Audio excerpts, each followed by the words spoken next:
এমন একটা বাড়ি, যে বাড়িতে আপনারা আছেন, যে বাড়িতে না ঢোকার সময় কেউ সালাম দেয়, না বের হওয়ার সময় কেউ সালাম দেয়, না ওই বাড়িতে কেউ কোনোদিন কোরআন তেলাওয়াত করে, না ওই বাড়ির সদস্যরা সালাত আদায় করে, তাহলে আপনি বলেন ওই বাড়িতে সবসময় কে আছে? শয়তান আছে।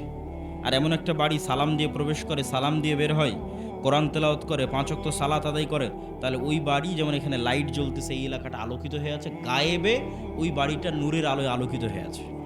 কেন? ওখানে ফেরেশতারা একত্রিত হয়ে আছে, ফেরেশতারা একত্রিত হয়ে আছে। সম্মানিত উপস্থিতি, তাহলে ফেরেশতাদের অস্তিত্বের উপর ইয়াকিন, এটা ঈমানের একটা বড় পার্ট। এবং ফেরেশতা এবং শয়তান এই দুইটা আমাদের সাথে এত বেশিভাবে জড়িত, এত বেশিভাবে যুক্ত, যে আমি যদি বলি আপনার বাপ মা, আপনার পিতামাতা, আপনার সন্তান সন্ততি, আপনার স্ত্রী পুত্র আপনার সাথে যতটা যুক্ত, তার চেয়ে বেশি যুক্ত ফেরেশতা এবং শয়তান, তাহলে বাড়াবাড়ি হবে না। কেন বাড়াবাড়ি হবে না? আদম আলাইহিসসালাতু ওয়াসসালামকে যখন আল্লাহ সুবহানাহু তাআলা সৃষ্টি করেছে, তখন আদম আলাইহিসসালাতু ওয়াসসালাম সৃষ্টির পরে আল্লাহ বলেন, আদম, এই যে এটা তোমার বউ, এটা তোমার বাপ মা, এটা তোমার ছেলে মেয়ে না। আদম আলাইহিসসালাম সৃষ্টির পরে সর্বপ্রথম কোনো মানুষের সাথে পরিচিত হয়নি। আদম আলাইহিসসালাম সৃষ্টির পরে ভিন্ন জগতের, গায়েবের জগতের দুইটা প্রাণীর সাথে পরিচিত হয়েছে, একটার নাম ফেরেশতা, একটার নাম জিন। তাহলে মানুষের অস্তিত্বের সাথে মানুষের অস্তিত্ব আগে, না ফেরেশতার শয়তানের অস্তিত্ব আগে? বলেন, ফেরেশতার শয়তানের অস্তিত্ব আগে। তাহলে আপনার সাথে আপনার বাপ মায়ের অস্তিত্ব, আপনার ছেলে মেয়ে স্ত্রী পুত্রের অস্তিত্ব আগে, না আপনার সাথে ফেরেশতার শয়তান আছে এটা আগে? ফেরেশতার শয়তান আছে এটা আগে। কেন? আপনি যখন প্রথম সৃষ্টি হয়েছেন, তখন আপনিও সৃষ্টি হওয়ার পর আগে ফেরেশতাকে দেখেছেন আর শয়তানকে দেখেছেন। এই জন্য এইটাই হলো গায়েব। এইটা যত আপনি জানবেন, গায়েবের লজিকগুলো যত জানবেন, গায়েবের কার্যকরণের সূত্র যত জানবেন, তত গায়েবের মদদ পাওয়ার রাস্তা আপনার জন্য উন্মুক্ত হবে। সম্মানিত উপস্থিতি, বক্তের দ্বিতীয় পয়েন্টে চলে যায়, যেহেতু সময় অল্প। দ্বিতীয় পয়েন্ট আমরা বলেছি নেতৃত্বের বিকাশ। গোলামির অপরপিঠ নেতা। নেতা নন মানে গোলাম, গোলাম নন মানে নেতা। তাহলে আমরা এখন গোলাম মানে আমরা নেতা নই, নেতা হতে হবে। নেতা হলে গোলামি কেটে যাবে। এখন বিশ্বের নেতা অন্যরা আছে, আমরা বিশ্বের গোলাম আছি। বিশ্বের নেতা হলে আমাদের গোলামি কেটে যাবে, অন্যরা গোলাম হবে। তো আমরা যদি বিশ্বের নেতা হতে চাই, তাহলে নেতৃত্বের বীজ কি রোপণ করলে নেতা তৈরি হবে, কি বপন করলে, ধানের চারা, অমুকের চারা, এগুলো কোনটা রোপণ করলে কি হয় খুব ভালো জানেন। তো কি রোপণ করলে, কি বপন করলে নেতা তৈরি হবে? সেটার নাম ন্যায়পরায়ণতা, সেটার নাম সত্যবাদিতা, সেটার নাম আমানতদারিতা, সেটার নাম ধৈর্যশীলতা। এই 3-4টে দিয়ে নেতা তৈরি হয়। পৃথিবীতে যত নবী রাসূল এসেছে, সকল নবী রাসূল জন্মগত সত্যবাদী, আমানতদার, ন্যায়পরায়ণ এবং ধৈর্যশীল। কিন্তু আমাদের মুসলমানদের অবস্থা হচ্ছে, আলেম ওলামা থেকে শুরু করে আমরা নিজেরা থেকেও শুরু করে, যে আমরাও নেতৃত্বের অযোগ্য। আমরা নিজেরা থেকে শুরু করে, সবাই থেকে শুরু করে আমি বলতেছি যে মুসলমানদের আজকের সবচেয়ে বড় সমস্যা কি? মুসলমানেরা মুনাফিক অবস্থায় দিন পার করছে। লাম্মা ইয়াদখুলুল ঈমানু ফি কুলুবিহিম, অন্তরে ঈমান প্রবেশ করেনি। বাহ্যিক ইসলাম নিয়ে মনে করছে নিজে ধোঁকা দিচ্ছে, আল্লাহকে ধোঁকা দিতে যাচ্ছে, পরকালকে ধোঁকা দিতে যাচ্ছে। বাহ্যিক ইসলাম কি? 5টা, তার মধ্যে 4টা, সালাত, সিয়াম, হজ, জাকাত। এই সালাত, সিয়াম, হজ, জাকাত মদিনায় হিজরতের পর ফরজ হয়েছে। তাহলে মদিনায় হিজরতের আগে 13 বছর আল্লাহর নবী সাহাবীদের কি শিখালো? সালাতই যখন নাই, সিয়ামে যখন নাই, হজই যখন নাই, জাকাতই যখন নাই, তাহলে মক্কার 13 বছর করলো কি? মক্কার 13 বছর ঈমান বিল গায়েব শিখিয়েছে, ওটা আসল। মক্কার 13 বছর ঈমান বিল গায়েব শেখানো হয়েছে, সত্যবাদিতা, ন্যায়পরায়ণতা, আমানতদারিতা, ধৈর্যশীলতা শেখানো হয়েছে, নেতা বানানো হয়েছে। তারপরে যখন মাঠ রেডি হয়ে গেছে, তখন তার উপরে এসেছে সালাত, সিয়াম, হজ, জাকাত। এখন সালাত, সিয়াম, হজ, জাকাত তো অবশ্যই আদায় করতে হবে, কিন্তু দুঃখজনক হলো সত্য, আমরা এই বাহ্যিক ইবাদতগুলোকে নিজেকে ধোঁকা দেওয়া, আল্লাহকে ধোঁকা দেওয়া, মানুষকে ধোঁকা দেওয়ার মাধ্যম বানিয়েছি। নিজেকে ধোঁকা দেওয়ার মাধ্যম কি? যাক, যা সুদ ঘুষ করলাম, এবার হজ করে সব গুনাহ মাফ করে নিই, এটা নিজেকে ধোঁকা দেওয়া। তাহলে ওসি, ডিসি, এসপি, মন্ত্রী, মিনিস্টার, এসিল্যান্ড, সাব রেজিস্ট্রার, যে যেখানে ব্যবসায়ী, যে যেখানে দায়িত্ব পালন করতেছে, তার 50%-এরও বেশি নামাজি, তার 60-70%-এর বেশি হয় 1-2 বার ওমরা করেছে, 2-3 বার হজ করেছে, তার 100% অন্তত কোনো মসজিদ, মাদ্রাসা, কোনো কমিটি, জালসা কমিটি এগুলোর সাথে যুক্ত আছে। কিন্তু ওর দায়িত্বের জায়গায় যখন বসতেছে তখন মিথ্যুক, ওর দায়িত্বের জায়গায় যখন বসছে তখন দুর্নীতিবাজ, ওর দায়িত্বের জায়গায় যখন বসে তখন আমানতের খেয়ানতকারী।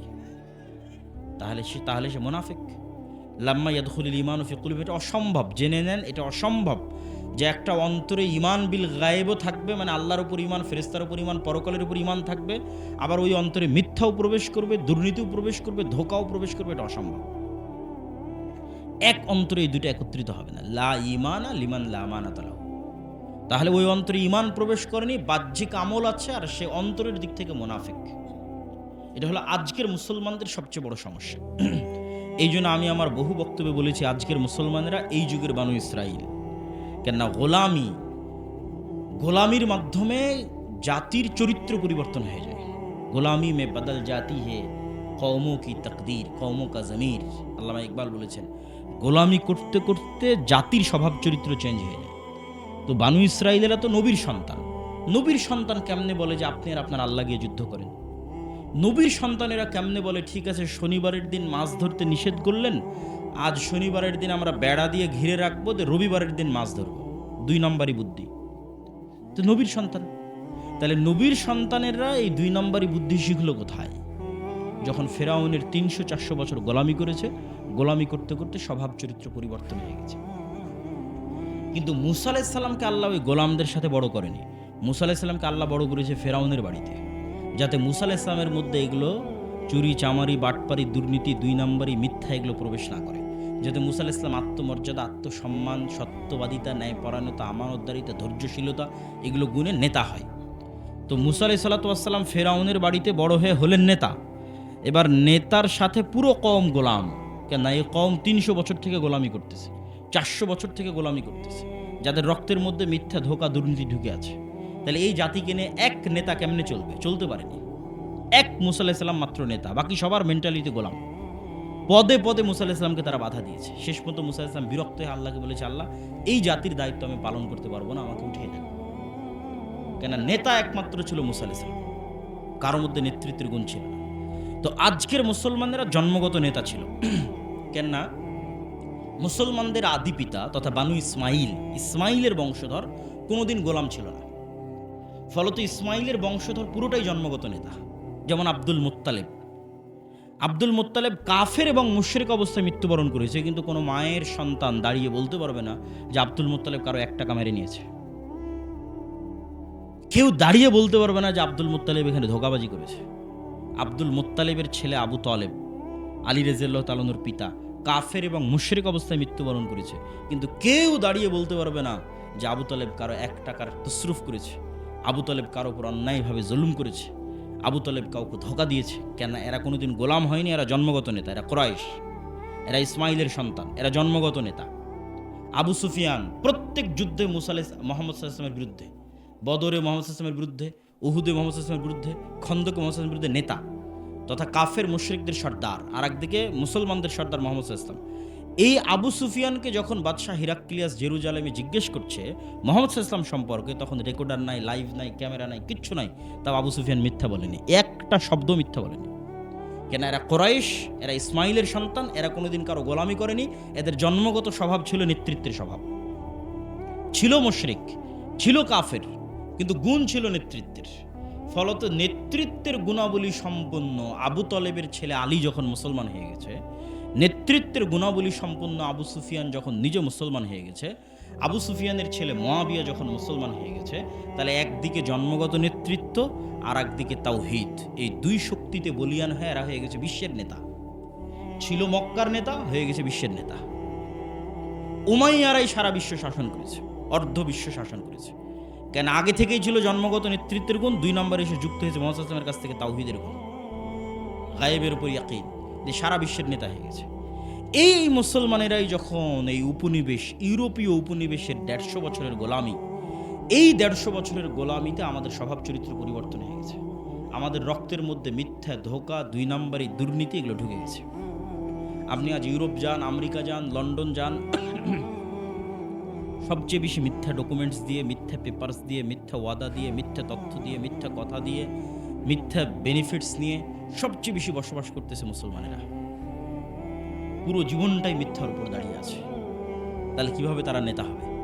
আর মুসলমানেরা যেন কোনোদিন সত্য বলা শিখতে না পারে, যেন মিথ্যার উপরেই, দুর্নীতির উপরেই তাদের প্র্যাকটিস চলে, এই জন্য ইহুদি খ্রিস্টানেরা 2টা জিনিস মুসলমানদের উপর চাপিয়ে দিয়ে রেখেছে। একটার নাম গণতন্ত্র, আর একটার নাম সুদ। যেন কোনোদিন সত্য বলা শিখতে না পারে। গণতন্ত্র কেন? গণতন্ত্র এমন এক সিস্টেম যে ঠিক আছে আমরা ব্রিটিশরা চলে গেলাম, আমরা সরাসরি তোমাদের উপর শাসক নাই, কিন্তু তোমরা যদি একবার সত্য বলা শিখে যাও, ন্যায় প্রতিষ্ঠা করা শিখে যাও, আমানতদার হয়ে যাও, তোমরা তো নেতা হয়ে যাবে। তোমাদেরকে গোলাম বানাতে চাইলে তোমাদেরকে মিথ্যা বলা, দুর্নীতি করা আমাদের শিখাতে হবে। এই কালচার অব্যাহত রাখতে হবে। আর এই কালচার অব্যাহত রাখার জন্য গণতন্ত্র লাগবেই। গণতন্ত্র এমন এক সিস্টেম যেখানে এক দল আর এক দলের বিরুদ্ধে বলবে তো বলবেই, একই আসনের মনোনয়ন প্রার্থী একই দলের একজন আরেকজনের বিরুদ্ধে মিথ্যা, নিন্দা, গীবত, তহমত, দুর্নীতি, টাকা দিয়ে মনোনয়ন কেনার চেষ্টা করবে। তাহলে যতজন এমপি পদে দাঁড়িয়েছে এরা আল্লাহর দৃষ্টিতে গায়েবের লজিকে গোলাম। হতে পারে নেতা, হতে পারে এমপি, কিন্তু গায়েবের লজিকে এরা সব কি বলেন তো? গোলাম, কৃতদাস। কেন? শুরুটা হয়েছে মিথ্যা এবং দুর্নীতিতে, এরা নেতা হতে পারবে না। এই মিথ্যুক দুর্নীতিবাজ এমপি, মন্ত্রী, মিনিস্টার যখন দেশের দায়িত্ব নিবে, তখন ও ভারত আর আমেরিকার টাকার কাছে বিক্রি হয়ে যাবে। কেননা ওই জন্যই ওকে তৈরি করা হয়েছে। একজন সত্যবাদী আমানতদার নেতার যদি জন্ম হয়, ও তো টাকার কাছে বিক্রি হবে না। তাহলে গণতন্ত্র অব্যাহত রাখতে হবে যেন মিথ্যুক তৈরি হয়। গণতন্ত্র মিথ্যুক, দুর্নীতিবাজ, ধোঁকাবাজ তৈরির কারখানা। এখানে সব নেতা মিথ্যুক অবস্থায় আসতে হবে, ওইভাবে কালচার তৈরি করা আছে। পয়েন্ট নাম্বার 2, সুদ। আপনাদের গাইবান্ধার যত মা বোন কিস্তিতে টাকা নিয়েছে, এরা নিজেরা তো মিথ্যা বলে, ছেলে মেয়েকেও মিথ্যা বলা শিখিয়েছে। যে বলো বাড়িতে নাই, বলো কাল দিব, এই সমস্যা, ছেলে মেয়েকেও মিথ্যা বলা শিখিয়েছে। এটা আমি বলিনি, রাসূল সাল্লাল্লাহু আলাইহি ওয়াসাল্লাম বলেছে যে মানুষ যখন কর্জ নেওয়া শুরু করে, মিথ্যা বলা শুরু করে। আর মিথ্যা বললে আর নেতা হওয়া যাবে না, মানে গোলামির জিঞ্জির আর ভাঙবে না। কেন? গায়েবের লজিকে নেতৃত্বের গুণের একমাত্র শুরুর রাস্তাই হচ্ছে সত্যবাদিতা, আমানতদারিতা, ন্যায়পরায়ণতা, ধৈর্যশীলতা। তাহলে আপনি নেতা হতে চান, গোলামির জিঞ্জির ভাঙতে চান, এই গুণগুলো লাগবে। এই গুণগুলো ছাড়া সম্ভব নয়। পয়েন্ট নাম্বার 3, সৎ আমল। গায়েবের লজিকে গায়েবের মদদ পৃথিবীতে টেনে নিয়ে আসার শর্ত যতক্ষণ পূরণ করতে না পারবেন, গায়েবের মদদ আসবে না। আর ভূমিকাতে বলে দিয়েছি, গায়েবের মদদ ছাড়া মুসলমানদের বিজয় সম্ভব নাকি? বলেন না যে গায়েবের মদদ ছাড়া মুসলমানদের বিজয় সম্ভব? Full stop. দুনিয়ার লজিকে মুসলমানদের বিজয় সম্ভব নয়, আগেও নয়, পরেও নয়, কিয়ামত পর্যন্ত নয়। একমাত্র রাস্তা আল্লাহর সাহায্য লাগবে। তাহলে আল্লাহর সাহায্য আসার পূর্ব প্রস্তুতি স্বরূপ আল্লাহর সাহায্য পাওয়ার পূর্ব শর্ত পূরণ করতে হবে। তো সাহায্য পাওয়ার পূর্ব শর্তের 3 নম্বর পয়েন্ট হচ্ছে সৎ আমল। যেমন কল্পনা করেন, একদল প্রজন্ম যারা ঈমান বিল গায়েবে ইয়াকিন রাখে, একদল প্রজন্ম যারা মিথ্যা বলা জানে না, দুর্নীতি, ধোঁকাবাজ 2 নম্বরই জানে না, সত্যবাদী, আমানতদার, ন্যায়পরায়ণ। 3 নম্বর, এই প্রজন্ম মোটামুটি আল্লাহর গায়েবী মদদ অর্জনের যোগ্যতা অর্জন করতেছে। 3 নম্বর, আল্লাহর গায়েবী মদদকে আসমান থেকে টেনে নিয়ে আসতে পারে সৎ আমল। দেখেন রাসূলুল্লাহ সাল্লাল্লাহু আলাইহি সাল্লাম যখন বদরের যুদ্ধে যাবে, কোথায় উনি আল্লাহর নবী, উনি তো মনে করতে পারে যে আমি একবার আল্লাহকে বললেই হলো যে আল্লাহ বদরে বিজয় দরকার। সেখানে উনি সারা রাত ইবাদতে কাটিয়ে দিয়েছেন। আবু বকর রাদিয়াল্লাহু তাআলা আনহু পর্যন্ত ক্লান্ত হয়ে গেছে। এত লম্বা সময় কিভাবে দাঁড়িয়ে থাকা যায় সালাতে? আপনি যথেষ্ট হয়েছে, আর করিয়েন না, ইনশাআল্লাহ আল্লাহ সহযোগিতা করবে। তো মুহাম্মদ সাল্লাল্লাহু আলাইহি ওয়াসাল্লাম রাতে উঠে সালাত আদায় করছেন কেন? এটা গায়েবী মদদ পাওয়ার পূর্ব শর্ত। গায়েবের মদদ যে টেনে নিয়ে আসবে আসমান থেকে, ফেরেশতা যে নামবে, তার পূর্ব শর্ত হচ্ছে রাতের সালাত লাগবে। সৎ আমল গায়েবের মদদকে পৃথিবীতে টেনে আনতে পারে। 5 ওয়াক্ত সালাত অনেক বড় সৎ আমল। আর সৎ আমলের মধ্যে সবচেয়ে বড় সৎ আমল যা গায়েবের মদদকে পৃথিবীতে টেনে আনতে পারে, একটা রাতের সালাত, একটা সকাল সন্ধ্যার জিকির। আল্লাহর সাহায্যকে পৃথিবীতে নামিয়ে নিয়ে আসতে পারে এমন 2টা সর্বশ্রেষ্ঠ টেকনোলজির নাম রাতের সালাত, সকাল সন্ধ্যার জিকির। সকাল সন্ধ্যার জিকির কেন এত পাওয়ারফুল? সকাল সন্ধ্যার জিকির পৃথিবীর সকল অসম্ভবকে সম্ভব করতে পারে। পৃথিবীর এমন কোনো অসম্ভব নাই যে অসম্ভব সম্ভব নয় সকাল সন্ধ্যার জিকির দিয়ে। কেন সকাল সন্ধ্যার জিকির এত পাওয়ারফুল? তার আগে আপনাকে বুঝতে হবে আওয়াজ কেন পাওয়ারফুল। আল্লাহ সুবহানাহু ওয়া তাআলা আসমান এবং জমিন সৃষ্টি করেছে আওয়াজ দিয়ে, কুন ফায়াকুন। আল্লাহ সুবহানাহু ওয়া তাআলা আসমান, জমিন, চন্দ্র, সূর্য, তারকা, নক্ষত্র ধ্বংস করবে আওয়াজ দিয়ে। ইসরাফিলের বাঁশির আওয়াজ, ওই আওয়াজ যখন যাবে আসমান ওই আওয়াজ রিসিভ করবে, ওই আওয়াজ যখন যাবে জমিন ওই আওয়াজ রিসিভ করবে, ওই আওয়াজ যখন যাবে চন্দ্র ওই আওয়াজ বুঝবে, সূর্য ওই আওয়াজ বুঝবে। এইভাবেই সেট আপ করা আছে, এইভাবেই ডেভেলপ করা আছে, এইভাবেই ইনস্টল করা আছে। আওয়াজ বুঝা মাত্র সব ভেঙে চুরে চৌচির হয়ে যাবে। আওয়াজ সবচেয়ে পাওয়ারফুল, আওয়াজ সবচেয়ে শক্তিশালী। তার আরেকটা প্রমাণ নেন, ইউসাব্বিহু লিল্লাহি মা ফিস সামাওয়াতি ওয়া মা ফিল আরজ। আসমান জমিন এবং তার মধ্যে যা কিছু আছে এটা কিন্তু গায়েব। আপনাকে গায়েবের নলেজ দিচ্ছি, গায়েবের লজিক দিচ্ছি। আল্লাহ কি বলছেন? আসমান জমিন এবং তার মধ্যে যা কিছু আছে, তার প্রত্যেকটা জীব জন্তু, জড়বস্তু, জড় পদার্থ, পশু পাখি, পোকা মাকড়, ধুলা বালি, মাটি, কাপড় চোপড় সব আল্লাহর তাসবিহ পাঠ করে। তাহলে ওই আউর পলও আল্লাহর তাসবিহ পাঠ করতেছে, এই টিস্যু আল্লাহর তাসবিহ পাঠ করতেছে, এই কাঠও আল্লাহর তাসবিহ পাঠ করতেছে। তাহলে এগুলো সবগুলো থেকে আওয়াজ বের হচ্ছে, আওয়াজ। যদি আপনি শুনতে পারতেন, আল্লাহ যদি আপনাকে শোনার ক্ষমতা দিত, তাহলে আপনি শুনতে পেতেন যেগুলো সবগুলো থেকে 24 ঘন্টা তাসবিহ বের হচ্ছে। কিন্তু আপনি শুনতে পাচ্ছেন না কেন? যেমন পিঁপড়ার চলার আওয়াজ আপনি শুনতে পান না। পিঁপড়া চললেও একটা আওয়াজ তৈরি হয়, পিঁপড়ার পায়েরও একটা আওয়াজ আছে। ওই আওয়াজ হাতি বুঝতে পারে যে পিঁপড়া যাচ্ছে, পিঁপড়ার পায়ের আওয়াজ। আর এক প্রাণী বুঝতে পারে। ওই লেভেলের আওয়াজ শোনার ক্ষমতা আপনার নাই, কিন্তু এগুলো প্রত্যেকটা থেকে আওয়াজ বের হচ্ছে। আওয়াজ সবচেয়ে শক্তিশালী, আওয়াজ সবচেয়ে পাওয়ারফুল। এবং আওয়াজ সবচেয়ে শক্তিশালী এবং সবচেয়ে পাওয়ারফুল দেখেই আল্লাহ অতীতে যত নবীকে যত মর্যাদা দিয়েছেন, সকল মর্যাদার চাইতে সবচেয়ে পাওয়ারফুল কোরআন। মুসা আলাইহিস সালামের লাঠির চাইতে কোরআন পাওয়ারফুল। ঈসা আলাইহিস সালামের মৃতকে জীবিত করার চাইতে কোরআন পাওয়ারফুল। কেননা কোরআন সরাসরি আল্লাহর নিজের আওয়াজ। বলেন আল্লাহু আকবার। কোরআন সরাসরি আল্লাহর নিজের সাউন্ড, আল্লাহর আওয়াজ। এর চাইতে পাওয়ারফুল আর কিছুই নেই পৃথিবীতে, এর চেয়ে শক্তিশালী আর কিছুই নেই পৃথিবীতে। সম্মানিত উপস্থিতি, বক্তব্যের শেষের দিকে যাওয়ার আগে এখানে গুরুত্বপূর্ণ আরও কয়েকটা কথা। এই যে আজকে আমরা আপনাদের প্রোগ্রামে এসেছি, এই প্রোগ্রামে আসা বাংলাদেশের 600 উপজেলায় এক বছরে যাওয়া সম্ভব নয়। 100টাও যদি প্রোগ্রাম করি তাও 6 ভাগের 1 ভাগে যাওয়া সম্ভব। তারপরে এবার গাইবান্ধাতেও অনেক প্রোগ্রাম নেওয়া আছে, কিন্তু এগুলো একটাও স্থায়ী সম্পর্ক নয়। এই 1 ঘন্টার বক্তব্য দিয়ে আমি আপনাকে কি শিখাবো? না দোয়া, না কালাম, না উজু, না সালাত, কিছুই শেখানো সম্ভব নয়। দিনের মৌলিক বেসিক জ্ঞান শেখার জন্য অবশ্যই মসজিদ ভিত্তিক মক্তব তৈরি করতে হবে। আব্দুর রহিম বিন আব্দুর রাজ্জাকও আপনাদের এই শাখাটা অঞ্চলে মক্তবের সফর দিয়ে গেছে। এই মক্তবের শিক্ষকগুলোকে জামিয়া সালাফিয়া ডাঙ্গিপাড়া, পাওয়া, রাজশাহীতে আর দাওয়া ইলাল্লাহর অধীনে ট্রেনিংয়ে পাঠাতে হবে। প্রতিনিয়ত ট্রেনিং চলতেছে। এখন পর্যন্ত প্রায় 700 মক্তব ট্রেনিং নিয়েছে। এই মক্তবগুলোর মধ্যে আন্তঃমক্তব প্রতিযোগিতা হচ্ছে, যেটা এনটিভিতে রমজানে প্রচারিত হবে। প্রায় 50 থেকে 60 লক্ষ টাকা বাজেট। এগুলোতে কোনো মাদ্রাসার ছাত্র অংশগ্রহণ করবে না, আপনাদের গ্রামের মক্তবের ছেলেমেয়েরা অংশগ্রহণ করবে। এই স্থায়ী সম্পর্কটা খুব জরুরি। এই একদিনের বক্তব্যে আমি শান্তি পাই না, কিন্তু যখন কল্পনা করি যে আমি দিন শেখানোর জন্য যে বইটা লিখেছি, তালিমুদ্দিন বা আদর্শ শিক্ষা, মক্তবের বাচ্চাদের দিন শেখানোর জন্য, ওইটার থেকে প্রতিদিন যদি কোনো মক্তবে কেউ দিন শেখানোর চেষ্টা করে, আমার বিশ্বাস ওই বাচ্চার মগজে মৃত্যু পর্যন্ত দিন স্থায়ীভাবে গেঁথে যাবে। ওইটা আমার কাছে, আমার নিজের কাছে প্রশান্তিদায়ক, যেটা একটা সাদাকায়ে জারিয়া। আমাদের কায়দা থেকে ট্রেনিং নিয়ে এসে যদি কোরআন পড়ায়, ওটা একটা সাদাকায়ে জারিয়া।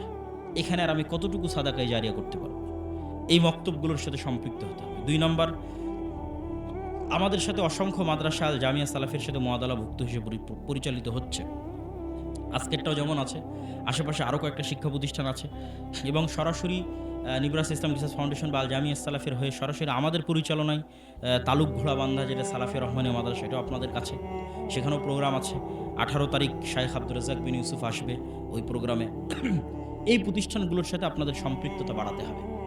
3 নম্বর হচ্ছে, আমাদের যে বই পুস্তকগুলো আছে, যেমন আজকে যে বক্তব্যটা দিচ্ছি, যে বক্তব্যটা শেষ করব, এই বক্তব্যটা পুরোটাই লিখিত আকারে আল্লাহর পথে যাত্রা বই আছে। হয়তো এতটা এইভাবে একটার পর একটা যেভাবে বলতেছে এইভাবে নাই, কিন্তু সবগুলোর দলিল সহ লিখিত আকারে আল্লাহর পথে যাত্রা, যেটা নতুন বই, এটা ঈমান বিল গায়বে ইয়াকিন তৈরি করার জন্যই লেখা। আজকে এই বইটা সম্ভবত নাই, কেন বইটা শেষ হয়ে গেছে, বাজারেই নাই। এই বইটা অনলাইন থেকে খুঁজে আপনাদের অর্ডার দিয়ে বইটি পড়ার উদাত্ত আহ্বান জানাচ্ছি। পাশাপাশি শাইখ আব্দুর রাজ্জাক বিন ইউসুফের যে বইগুলো আছে, উপদেশ, সালাতের বই, দোয়ার বই, এই বইগুলোকে আপনারা মূল্যায়ন করবেন। এবং 1000 প্রশ্নোত্তরের একটা বই আছে, ফতোয়ার, যেখানে তায়াম্মুম বলেন, উজু বলেন, ফরজ গোসল বলেন, হাইজ নেফাজ বলেন, সালাত বলেন, সালাতের একদম শেষ পর্যন্ত 1000 প্রশ্ন উত্তর। এমন কোনো প্রশ্ন নাই যার উত্তর নাই। এই বইগুলোকে আপনারা মূল্যায়ন করবেন। আর যেটা মূল্যায়ন না করে যেতে পাবেন না, সেটার নাম মাসিক আল ইতিসাম। এই এত ব্যস্ততার মধ্যে, প্রতিদিন এত প্রোগ্রামের মধ্যে আমি নিজে 3টা প্রবন্ধ লিখি মাসিক আল ইতিসামে। একটা সম্পাদকীয় লিখি, একটা মিন্নাতুল বাড়ি লিখি, একটা স্বাভাবিক একটা প্রবন্ধ লিখি। এই মাসিক আল ইতিসাম যদি আপনারা মূল্যায়ন না করেন, তাহলে আপনাদের সাথে আমাদের স্থায়ী যোগাযোগ নাই। আপনারা যারা শিক্ষিত মানুষ, পড়তে চান, আমাদের লাস্ট পয়েন্ট শিক্ষা এবং জ্ঞান, সেটা সম্পর্কে বলবো, তখন বুঝবেন শিক্ষা জ্ঞানের গুরুত্ব কী। তো এই মাসিক আল ইতিসামকে মূল্যায়ন করবেন। আমরা কি বলছিলাম? সকাল সন্ধ্যার জিকির পৃথিবীর এমন কোনো অসম্ভব নাই যা সম্ভব করতে পারে না। সকাল সন্ধ্যার জিকির এমন কোনো অসম্ভব নয় যা সম্ভব করতে পারে না।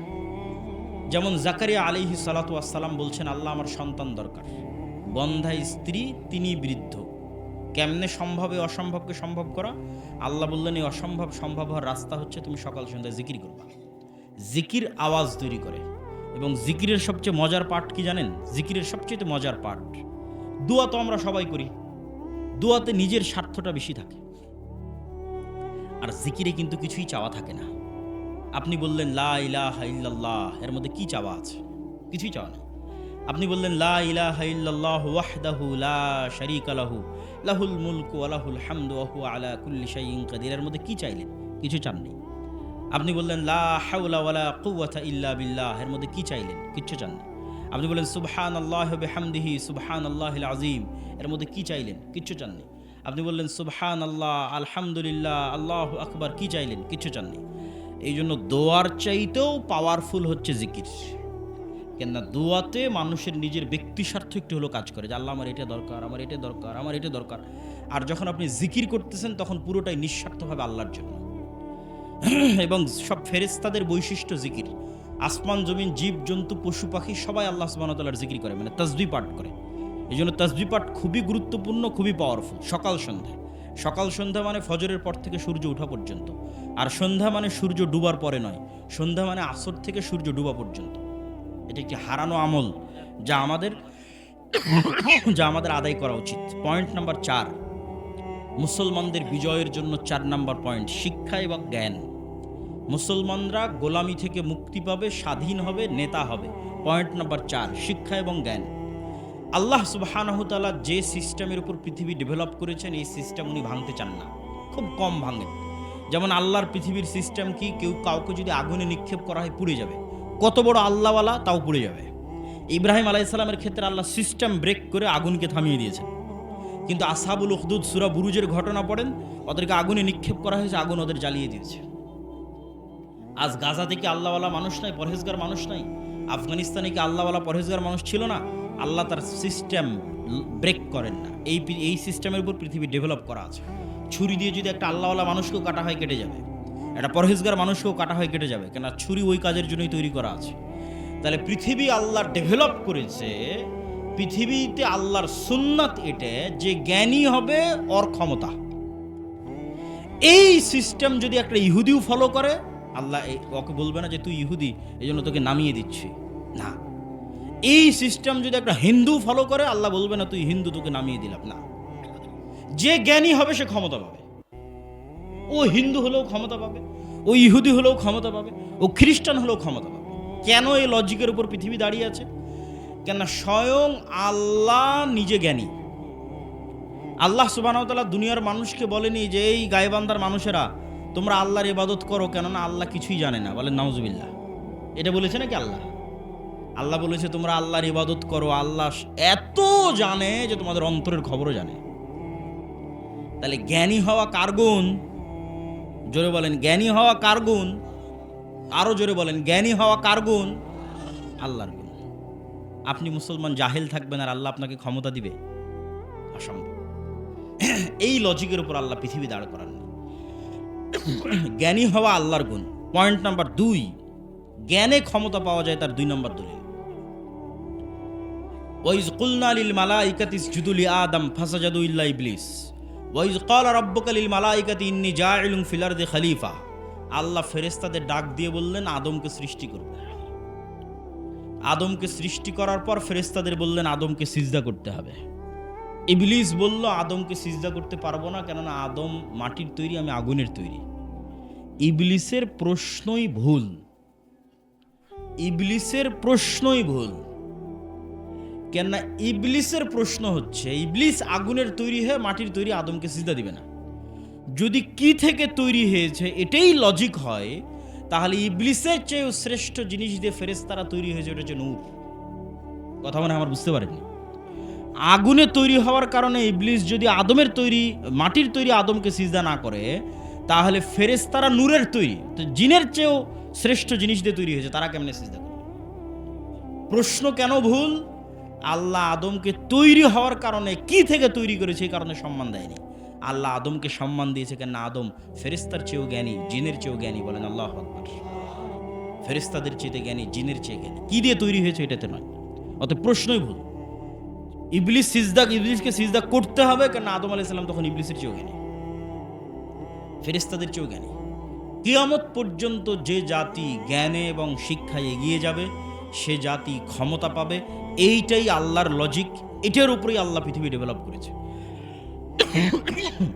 ওই যে যুদ্ধের কথা বললাম, ৩০০ জন ব্যক্তি পানি পান না করে নদী পার হয়ে, তলুত আর দাউদ, ওই যুদ্ধের আগে বানু ইসরায়েলেরা একত্রিত হয়ে নবী শামুইলের কাছে গেছিল যে আমরা জেরুজালেম উদ্ধার করতে চাই, একটা নেতা বানিয়ে দেন। এখন এই যে পাদুম শহরের এই মাদ্রাসা থেকে যদি ১০ জন লোক আমার কাছে আসে, এসে বলে যে এই মাদ্রাসায় আমরা একটা প্রোগ্রাম করতে চাই, আপনি আমাদের মধ্যে কাউকে দায়িত্ব দেন, কে প্রোগ্রাম করবে? তো আমি কি ওদের মধ্যেই দায়িত্ব দিব না ওদের বাইরে কাউকে দায়িত্ব দিব? ওদের মধ্যেই কাউকে দায়িত্ব দেব। তো বানু ইসরায়েলেরা বড় বড় নেতা ১০-১৫ জন গেছে নবীর কাছে যে আমাদের একটা নেতা বানিয়ে দেন। তখন নবী বলছে আল্লাহ তোমাদের নেতা বানিয়ে দিয়েছে তালুতকে।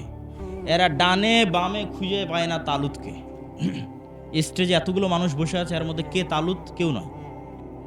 ওই কোথায় কোন গ্রামে এক গরিব মানুষ যাকে কেউ চেনে না, যে নেতা নয়, ওর নাম তালুত। তখন বানু ইসরায়েলরা বলছে, এই নেতারা জিজ্ঞেস করছে যে তালুত না টাকা আছে, তালুতের না বংশমর্যাদা আছে, সে নেতা হয় কেমনে? এবার আল্লাহ বলছে তালুতকে আমি কেন নেতা করেছি? বাস্তাতান ফিল ইলমি ওয়াল জিসম। তালুতকে নেতা বানিয়েছে কেন? না, তালুত তোমাদের চেয়ে জ্ঞানী বেশি। বলেন আল্লাহু আকবার। তাহলে আল্লাহর গায়েবের লজিকে ক্ষমতা কার? জ্ঞান যার। ক্ষমতা কার বলেন তো? নেতাকে? জ্ঞানে যে আগিয়ে। এখন আপনি বলেন যে আপনি যদি একটা ইহুদি পাড়ায় যান, একটা ইহুদি গোত্রে যান, ওর ছেলে মেয়ে কী করছে আর আপনার এই গাইবান্ধা শাখাটার ছেলেমেয়েরা কী করছে? গাইবান্ধা শাখাটার ছেলেমেয়েরা বিড়ি, সিগারেট, জুয়া, নেশা, মদ, তামাক, তারপরে free fire, PUBG, TikTok, Facebook, এমন কোনো সময় নষ্টের রাস্তা নাই যেই সময় নষ্টের রাস্তা এরা সময় নষ্ট করতেছে না। তাহলে এরা নেতা হবে না গোলাম হবে? গোলাম হবে। আর ও যদি ইহুদিও হয়, ও যদি হিন্দুও হয়, জ্ঞানের পিছনে সময় দিচ্ছে পৃথিবীর নেতৃত্ব। আর এই লজিকের উপরে আল্লাহ পৃথিবী তৈরি করেছে, এটার উপরেই পৃথিবী দাঁড়িয়ে আছে। অতএব জ্ঞানী হওয়া ছাড়া কোনো রাস্তা নাই, জ্ঞানী হওয়া ছাড়া কোনো রাস্তা নাই। আপনি ঢাকা বিশ্ববিদ্যালয়ে যান, যখন ফুটবল বিশ্বকাপ হবে, গোটা ঢাকা বিশ্ববিদ্যালয় মিলে বড় স্ক্রিন লাগিয়ে ফুটবল খেলা দেখবে। এরকম একটা রেকর্ড আপনি অক্সফোর্ড, ক্যামব্রিজ, হার্ভার্ড ইউনিভার্সিটির এনে দেবেন। তাহলে নেতা ঢাকা বিশ্ববিদ্যালয়ের ছাত্ররা হবে বিশ্বের, না নেতা অক্সফোর্ড ক্যামব্রিজের ছাত্ররা হবে? অক্সফোর্ড ক্যামব্রিজের ছাত্র। কেন? ওরা ওদের সময়কে জ্ঞানের পিছনে লাগাচ্ছে। আর ইহুদিরা এটাই চায় যে দুনিয়ার মানুষ যত নেশাগ্রস্ত থাকবে তত এদের কন্ট্রোল করা সহজ। এই গাইবান্ধার শাখাটার সব মানুষ যদি নেশাগ্রস্ত হয়, এদের কন্ট্রোল করা সহজ না কঠিন বলেন তো? অনেক সহজ। সারা পৃথিবীর সব মানুষ যদি এরকম নেশা জুয়ায় মত্ত থাকে, এটা তো গোলাম, অটোমেটিক গোলাম। এদের নিজস্ব, এরা হচ্ছে জম্বি, বলে যে এক প্রকার জম্বি প্রাণী, জম্বি ভাইরাস, যার নিজস্ব কোনো স্বাধীন চিন্তা শক্তি নাই। ও অন্যের দ্বারা কন্ট্রোল হয়, চলতেই থাকে, বুঝে না আগে পিছে কি আছে। এই জম্বি প্রাণীর মতো প্রাণী হয়ে যাবে এরা।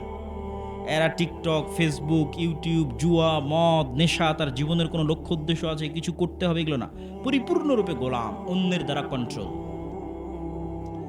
তাহলে এইরকম একটা কম দিয়ে, এরকম একটা জাতি দিয়ে আপনি কোনোদিন স্বাধীন হতে পারবেন না। গোলামির জিঞ্জির ভাঙতে হলে জ্ঞান এবং শিক্ষার মাধ্যমে গোলামির জিঞ্জির ভাঙতে হবে। অতএব যে কোনো মূল্যে জ্ঞানের চর্চা বাড়াতে হবে। যতজন এখানে উপস্থিত হয়েছে, কয়জন বই পড়েন? কয়টা মা এবং বোনেরা বই পড়েন? নিজের বাড়িতে বই পড়ার ডেস্ক তৈরি করতে হবে। অজানাকে জানার আগ্রহ তৈরি করতে হবে। খাবারের টেবিলে যেমন কয়েক আইটেমের খাবার থাকে, আজ এটা ভালো লাগছে না তো কাল ওইটা, এরকম কয়েক আইটেমের বই থাকবে, আজ এটা ভালো লাগছে না তো ওইটা, ওইটা ভালো লাগছে না তো ওইটা, কিন্তু জ্ঞানের রাস্তায় এগিয়ে যেতে হবে। যুবক সমাজ যারা উপস্থিত আছে তাদেরকে জ্ঞানের পিছনে সময় দিতে হবে। এই পুরো ফেসবুককে ডেভেলপ করা আছে, পুরো টিকটককে ডেভেলপ করা আছে, কোটি কোটি টাকা এর পিছনে ব্যয় করা আছে। শুধু এই সাইকোলজিক্যাল যারা সায়েন্টিস্ট, মানসিক বিজ্ঞানী যারা, ওদের পিছনে কোটি কোটি টাকা বেতন দিয়ে নির্ধারণ করা আছে যে কোন কালার, কোন ফিচার মানুষের সময়কে বেশি টেনে রাখতে পারবে, ওই কালার ওই ফিচার কোনটা বের করো। তখন দেখবেন যে সব নীল কালার, কেননা তারা গবেষণা করে বের করেছে যে নীল মানুষের ব্রেনকে বেশি অ্যাট্রাক্ট করতে পারে। সেটা এখন টুইটার হোক, সেটা ইনস্টাগ্রাম হোক, সেটা এখন কী বলার নাম ফেসবুক হোক। তারপরে ফিচার, এই যে নিউজ ফিড এমন একটা ফিচার যা ঘন্টার পর ঘন্টা মানুষের মনোযোগকে টেনে ধরে রাখতে পারবে। তাহলে সময় নষ্ট মানে জ্ঞান অর্জন করতে পারছেন না, জ্ঞান অর্জন করতে পারছেন না মানে গোলাম তৈরি হচ্ছে। ইহুদিরা এটাই চায়। ওই খ্রিস্টানরাও পৃথিবীর লজিক বুঝে না। খ্রিস্টানরাও 5 দিন ইনকাম করে 2 দিন মদের বার, জুয়ার পাপ হচ্ছে খ্রিস্টানদের অভ্যাস। 2 দিনের টাকা উপার্জন করে, 5 দিনের টাকা উপার্জন করে মদের বারে, জুয়ার পাবে আর গার্লফ্রেন্ডের পিছনে খরচ করে শেষ। তাহলে ওই খ্রিস্টানকেও কে কন্ট্রোল করতে পারবে? ইহুদিরা। এবং কন্ট্রোল করতেছে, অলরেডি কন্ট্রোল করতেছে। নেশাগ্রস্ত মানুষ কোনোদিন স্বাধীন নয়, জুয়ায় আক্রান্ত মানুষ কোনোদিন স্বাধীন নয়, সময় অপচয় করে এরকম মানুষ কোনোদিন স্বাধীন নয়। এই জন্য আমাদের কোরআন শুরুই হয়েছে ইকরা বিসমি রব্বিকাল্লাযী খালাক দিয়ে। আল্লাহ নিজে জ্ঞানী, আদম আলাইহিস সালাতু ওয়াস সালাম জ্ঞানী, মুহাম্মদ সাল্লাল্লাহু আলাইহি সাল্লাম জ্ঞানী। বক্তব্যের শেষের দিকে এসে আপনাদেরকে সামারি করি, সারমর্ম করি। মুসলমানেরা গোলাম আছে, স্বাধীন হতে চায়, নেতা হতে চায়, বিশ্বকে শাসন করতে চায়। 4টা গুণ লাগবে। ঈমান বিল গায়বে ইয়াকিন লাগবে। গায়েবী মদদ কিভাবে পাওয়া যাবে তার লজিক সম্পর্কে জানতে হবে। পয়েন্ট নাম্বার 2, নেতা হওয়ার যে বীজ এটা বপন করতে হবে। সেটা হচ্ছে সত্য বলা শিখতে হবে। আজকে এখান থেকে ওয়াদা করে যাবেন, নিজেরা জীবনে কোনোদিন আর মিথ্যা বলবেন না। 2 নাম্বারই করে অর্থ ইনকাম করবেন না। 2 নাম্বারই দুর্নীতি করে মানুষকে ধোকা দিয়ে 1 টাকা উপার্জনের চেষ্টা করবেন না। তাহলে আপনি নেতা হবেন, আপনার ছেলে নেতা হবে। অন্যথায় আপনি গোলাম, আপনার ছেলে গোলাম, এই জাতি গোলাম। একটা প্রজন্ম লাগবে যারা ঈমান বিল গায়বে ইয়াকিন রাখে। একটা প্রজন্ম লাগবে যারা শতভাগ সত্যবাদী, শতভাগ আমানতদার, ন্যায়পরায়ণ এবং ধৈর্যশীল। 3 নাম্বার, একটা প্রজন্ম লাগবে যারা শুধু সালাত, 5 ওয়াক্ত সালাত নয়, রাতের সালাতও অভ্যাসী। যারা শুধু 5 ওয়াক্ত সালাত নয়, সকাল সন্ধ্যের জিকিরও অভ্যাসী। কেন? গায়েবের মদদকে টেনে নিয়ে আসার মাধ্যম লাগবে। 4 নাম্বার, জ্ঞান এবং শিক্ষায় এগিয়ে যেতে হবে। এই সর্বনিম্ন এই কয়টা শর্ত যদি পূরণ করতে পারে মুসলমানেরা, তাহলে মুসলমানেরা শুধু বাংলাদেশের নেতা হবে না, সারা পৃথিবীর নেতা হবে। আপনি বাংলাদেশের নেতা হওয়ার জন্য, ঈমান বিল গায়বে ইয়াকিন না থাকার জন্য মন্দির পাহারা দিয়ে ক্ষমতা অর্জন করতে চাচ্ছেন। আর যদি ঈমান বিল গায়বে ইয়াকিন অর্জন হয়, আর এই যে পয়েন্টগুলো বললাম এগুলো অর্জন হয়, শুধু বাংলাদেশের ক্ষমতা আল্লাহ আপনাকে দেবে না, সারা পৃথিবীর ক্ষমতা দেবে। কেন? গায়েবের লজিকে আপনাকে ক্ষমতার পূর্ব শর্ত পূরণ করতে হবে, ক্ষমতা পাওয়ার পূর্ব শর্ত পূরণ করতে হবে, তখন আল্লাহ আপনাকে ক্ষমতা দিবে। এই বলে আমি আমার আজকের সংক্ষিপ্ত বক্তব্য এখানেই শেষ করছি। হইচই করবেন না, প্রশ্নোত্তর আছে। আচ্ছা, প্রধান অতিথি 5 মিনিটের মধ্যে আসতেছে, উনি একটু কথা বলবে। আর বই পুস্তকও আছে কোথায়, ডান পাশে মনে হয় গেটের বাইরে। একটু ধীরস্থিরভাবে থাকেন, একটু প্রশ্নোত্তরগুলো শোনেন, প্রশ্নোত্তরগুলো গুরুত্বপূর্ণ। বিসমিল্লাহ। বই ডান পাশে আছে, উঠিয়েন না। নামাজের পর সম্মিলিত মোনাজাত, এই এক ফতোয়ার কতদিন দিব বলেন? এই এক ফতোয়া দিয়ে আমার আব্বা জীবন পার করে দিয়েছে। হ্যাঁ, তাই নয় কি? শায়েখ আব্দুর রাজ্জাক বিন ইউসুফ 30 বছর এই এক ফতোয়া দিয়ে জীবন পার হয়ে গেল। মৃত মানুষের কোনো চোর যদি চুরি করে আর বলে পৃথিবী সৃষ্টির 50,000 বছর পূর্বে আল্লাহ আমার ভাগ্যে এটাই লিখেছে, তিনি আমার ভাগ্যে তওবা লেখেনি, তাহলে তার কথাটি গ্রহণযোগ্য হবে না কেন? প্যান্ডেলের ডানে বই আছে। খুব সুন্দর প্রশ্ন। হইচই না করে আপনারা ধীরস্থিরভাবে বসে থাকেন, প্রশ্নের উত্তর দিচ্ছি। প্রশ্ন কি করেছে? প্রশ্ন করেছে যে চোর চুরি করে বলতেছে এটা তার তাকদীর। তা এখন আপনি চোরকে বলেন যে তুমি আজ চুরি না করে একজনকে হত্যা করো, দিয়ে আদালতের সামনে দাঁড়িয়ে বলো এটা আমার তাকদীর, দেখো তোমার এই হত্যার ফাঁসি বাঁচে কিনা। আচ্ছা, তাকদীর কি জিনিস? মানুষ তাকদীর সম্পর্কে জানেই না। তাকদীর মূলত আল্লাহর জ্ঞান। তাকদীর মূলত আল্লাহর জ্ঞান। আমার সাথে বলেন তো তাকদীর কি? তাকদির আল্লাহর জ্ঞান আমরা মনে করি লিখিত জিনিস, এটা তো অনেক পরে। এটা তাকদিরের 2 নাম্বার স্টেপ।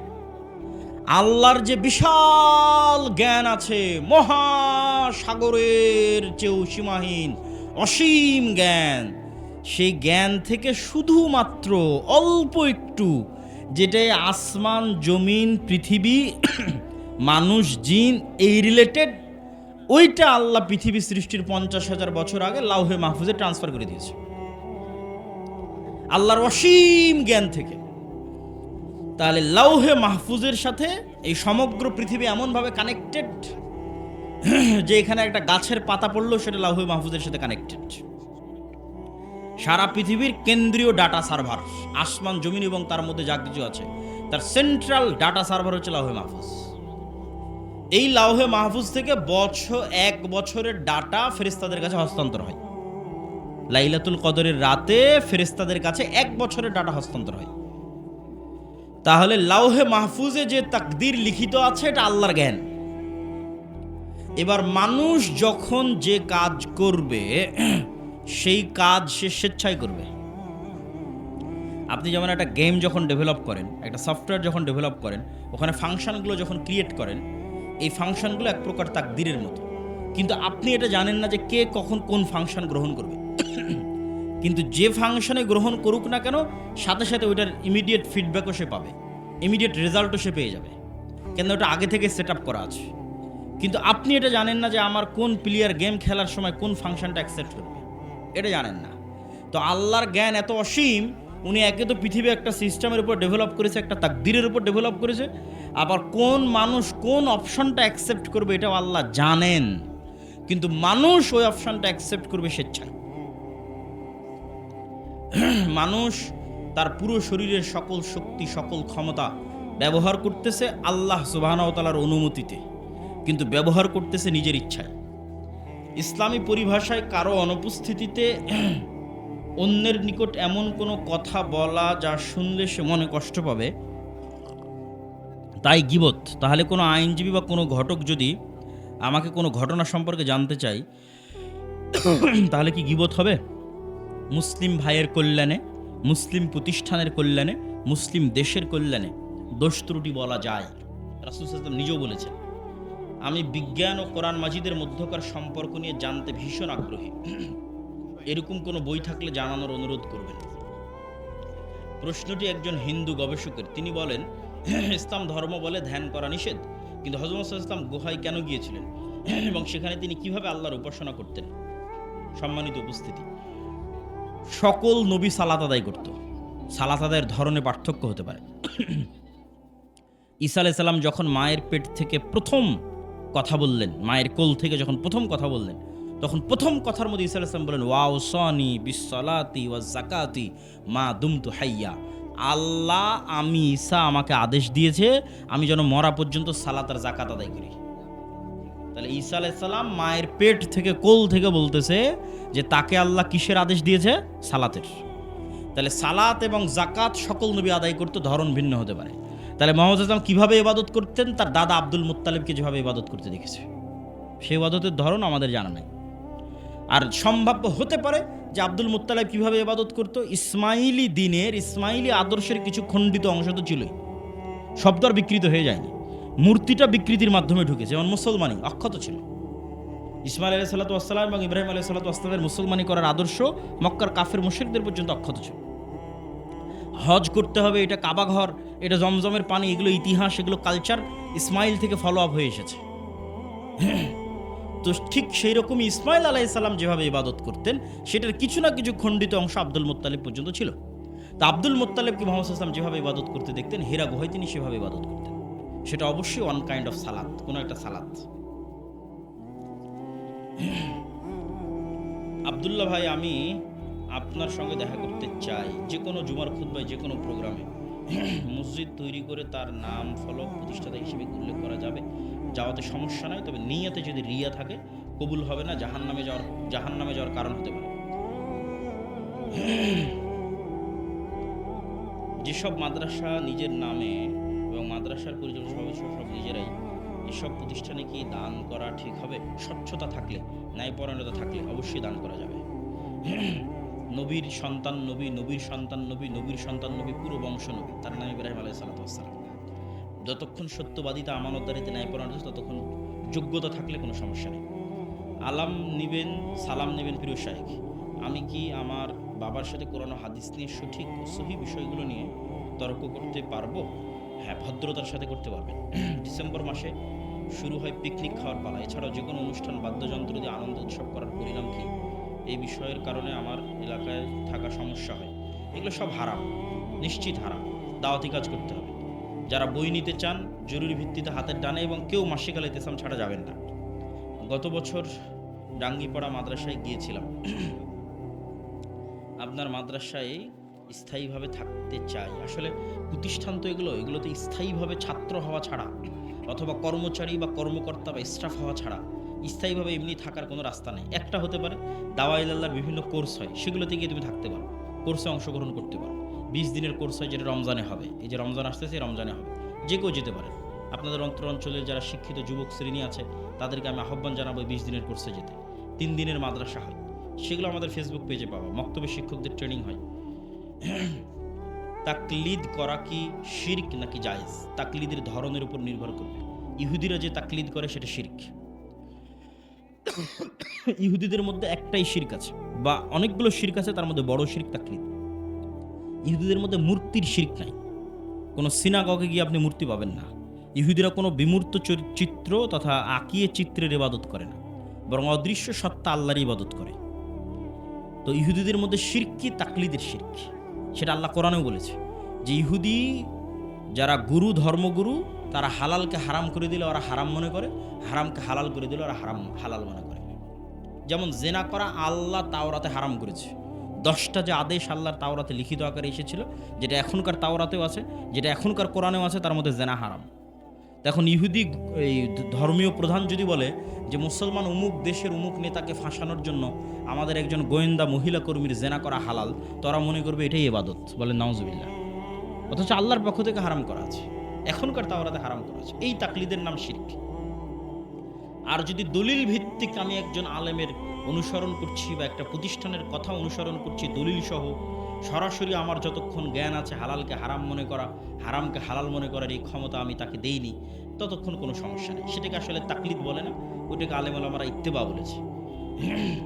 উসমান রাদিয়াল্লাহু আনহু থেকে প্রচলন যে জুমার সালাত দ্বিতীয় আজান, এই বিষয়ে কি বলবেন? যারা জুমার সালাতে দ্বিতীয় আজান দেন তারাও একমত যে দ্বিতীয় আজান মুহাম্মদ সাল্লাল্লাহু আলাইহি ওয়াসাল্লামের সুন্নাত নয়। পয়েন্ট বুঝেন। যারা জুমার সালাতে দ্বিতীয় আজান দেন বা দেওয়ার পক্ষে, তারাও একমত যে দ্বিতীয় আজান কার সুন্নাত নয়? মুহাম্মদ সাল্লাল্লাহু আলাইহি ওয়াসাল্লামের সুন্নাত নয়। তাহলে তারা খোলাফায়ে রাশিদিনের সুন্নাত হিসেবে সেটাকে ধরে থাকতে চান। আর আমরা মনে করি রাসূল সাল্লাল্লাহু আলাইহি ওয়াসাল্লামের সুন্নাত বেশি প্রাধান্যপ্রাপ্ত। যাদের কোনো সন্তান নেই তারা কি কোনো সন্তানকে দত্তক নিতে পারবে? নিতে পারবে, তবে পর্দার বিধান অব্যাহত অক্ষত থাকবে, ওয়ারিসের বিধানও নষ্ট করা যাবে না। আবার টাকার বিনিময়ে সমস্যা নেই। কত মদিনায় যাওয়ার সুযোগ আছে? জামিয়া সালাফিয়া থেকে মদিনায় যাওয়ার সুযোগ আছে। জামিয়া সালাফিয়ার সাথে মদিনা ইসলামী বিশ্ববিদ্যালয়ের মুআদালা হয়েছে। শায়েখ আমাদের গ্রামে 2টি মাজার আছে যেখানে মাঝে মাঝে গান বাজনা হয়, সেহেতু বছরের একটি নির্দিষ্ট দিন পুরুষ মাহফিল নামে গান বাজনা ও গাজার আসর বসে। নাউজুবিল্লাহি মিন যালিক।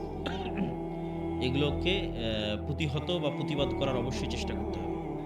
হযরত আদম আলাইহিস সালামকে সিজদা করেন নিধন দিনের কোনো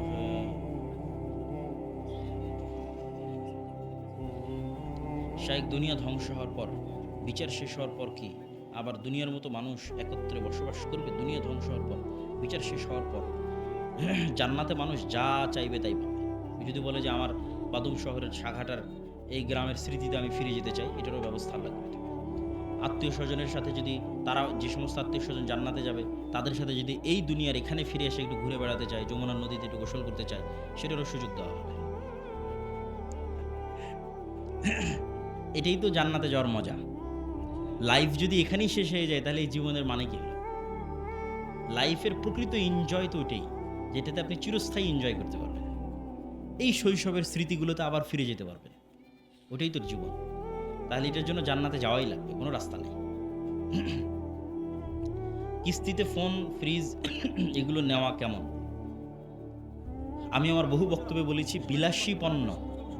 বিলাসী পণ্যতে সুদযুক্ত ঋণ বহুদূরের কথা, কর্জে হাসানা নেওয়াও জায়েজ হবে কিনা আমার জানা নাই। কর্জে হাসানাও তখন জায়েজ হবে যখন আপনি বিপদে।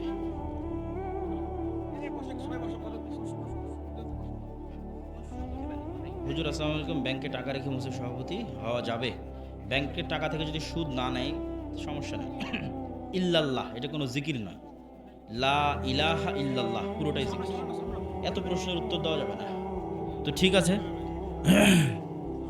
আমি প্রশ্ন উত্তর শেষ করে দিতে চাচ্ছি। হয়তো আজকের অনুষ্ঠানের যিনি প্রধান অতিথি তিনি উপস্থিত হয়েছে, তার জন্য আমি স্টেজ ছেড়ে দিচ্ছি। আপনারা সবাই বৈঠক শেষে দোয়া পড়েন, সুবহানাক আল্লাহুম্মা ওয়া বিহামদিকা আশহাদু আল্লা ইলাহা ইল্লা আনতা আস্তাগফিরুকা ওয়া আতুবু ইলাইক। ওনার কথা শুনে যায়, উঠবেন না জাযাকাল্লাহ খায়ের। দয়া করে কি উঠবেন না আপনারা? মাইকে তো মাইকে।